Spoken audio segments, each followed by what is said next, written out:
There's such a great history here. There's a lot of people that have come from here that are good players. There's a lot of different kinds of scenes that exist here, and there's all different kinds of new music that comes from here or gets to here all the time. So there's always something new and it's always evolving. That's why it's great.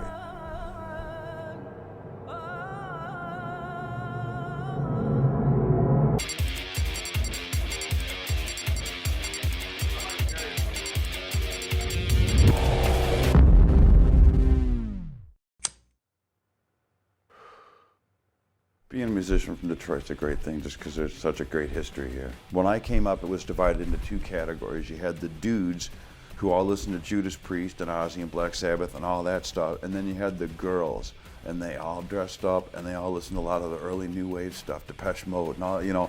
So they were the ones that went to St. Andrews and all that stuff at first, and all the dudes would all go to Harpo's to see the rock bands. And it would kind of, then those two worlds kind of meshed up, and every time like an event like MTV coming out or some different aspect of the business, the lines started to get blurrier and blurrier. So now you have all these different things. Now you look around Detroit, you have punk bands, you have techno bands, you have dubstep, you know, all these different things and all these different kind of bands. And the cool thing about having that kind of variety is it leaves open a lot of venues for people to express themselves. It leaves open a lot of places you can play.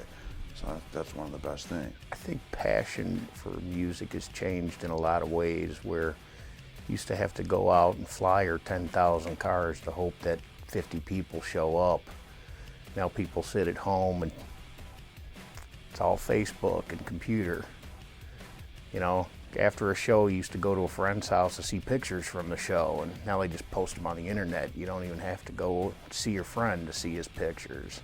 The internet, that's the biggest thing. Just because it's made everything that everybody does more accessible to everybody else.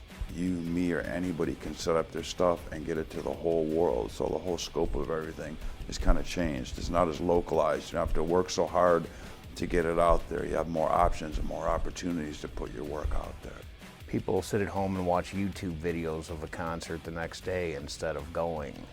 Something to me doesn't make any sense when you have that right in front of you.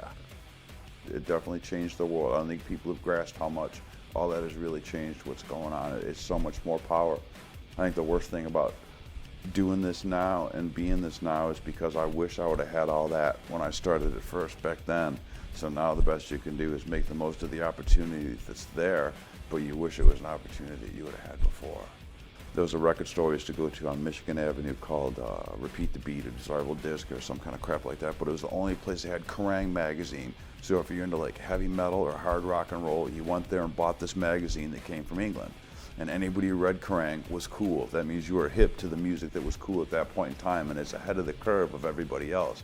So you go back to the record store, and I remember one day I bought the first Ozzy record and the first Iron Maiden record, both as imports before they're for sale here, and I thought it was hot shit just because it was the latest and the greatest that was coming out. So what that means is at that point you're actually having to go out and make an effort to search for good shit, to connect with people that know what that stuff is more on a personal level and more on an individual level.